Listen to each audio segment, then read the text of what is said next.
Now, Stephen, we have a vice president on the show. This is Stephen Beatty, vice president, Toyota Canada. We're in the all-new 2016 Toyota Tacoma in Tacoma, Washington. That was very creative. Well, we do Avalon in the Avalon Peninsula. Yeah. Wherever we can, work upon, we'll do it. You should come up with a Monaco, because I'd like to go to Monaco. Anyway, we're in the all-new Toyota Tacoma. This is all new, isn't it? It is absolutely all new. All new sheet metal, new engine, transmission, brand new interior. It's top to bottom. It's a new truck, and it builds on all of the history and performance of the truck, but brings some wonderful new features and a whole new sense of style about it. People are sort of rabid when it comes to pickup trucks. Like, they're really into. It's the one category of the automotive industry where people are still fiercely loyal, and you have a loyal base. You can gloat a little. This is the best seller in its class, right? It's the best seller in its class, but the other point is that the people who drive this particular truck are very active in their lifestyle. So this is the truck that you'll see up logging roads and out places where there are no roads. And that's what our customers expect of us. They're not looking for a downtown city truck, although we're perfectly capable of doing that. They want something that'll get them out beyond the road and back time after time. So that's kind of your slogan: get you there and get you back all the time. Yep. So who buys these? I know people who this is an aspirational purchase for them. Like, they really want a Toyota Tacoma V6, double cab. They want the TRD, but for them, that's pushing the price up to the upper $30,000 range. So for them, this is an aspirational purchase, not a sports car. It's a pickup truck. Do you see that? Yeah. So this is, this more than any other vehicle in our lineup is a young male purchase.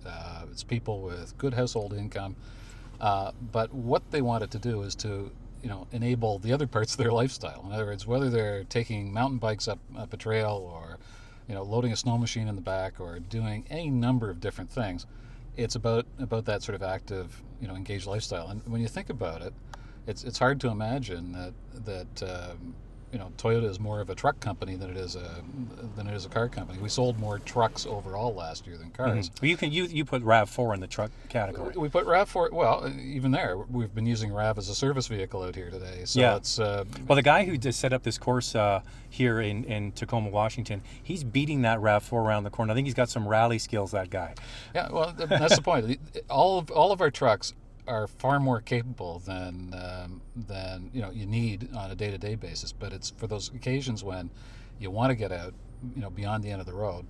That's why you need something like a Tacoma, and there's a lot of history in this, and there's a lot of global experience in it. When you think about it, nobody sells more pickup trucks on a global level than Toyota. So all of that global experience comes back here to North America and comes into a truck like this. But this truck is designed, engineered, and built in North America. Absolutely. So we have two plants that produce Tacoma, one in Texas and one in Mexico.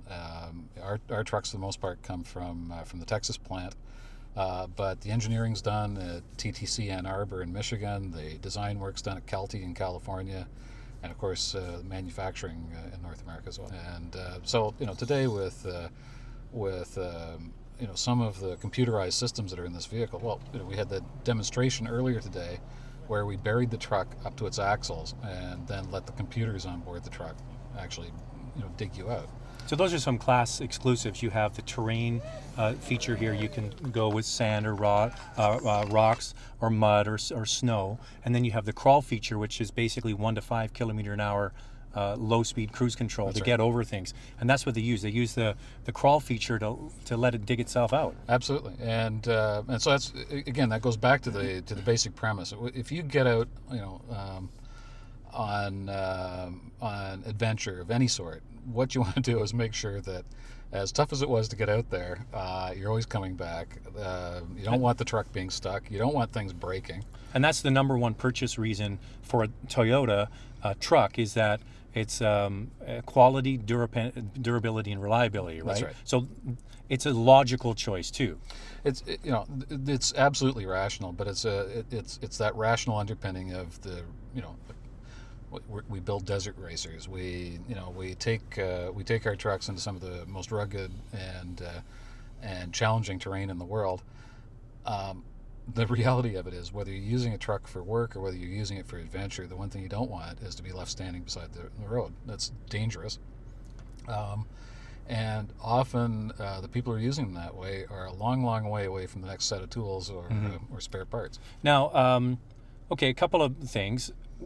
Would this vehicle have been moved along as quickly as it has if General Motors hadn't jumped back into the mid-sized truck space? Because basically, Toyota, you've had this space for a few years all to yourself. You've been mowing everyone's lawn, so now they're back in the game. Have those GM trucks moved the needle for them at all? Well, I think they've put together a good truck for what they intended to produce, and just by being back in the marketplace has drawn some more interest to the segment overall.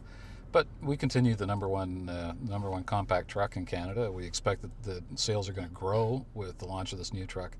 And in terms of development cycle, this was already well underway before GM started to think about coming back.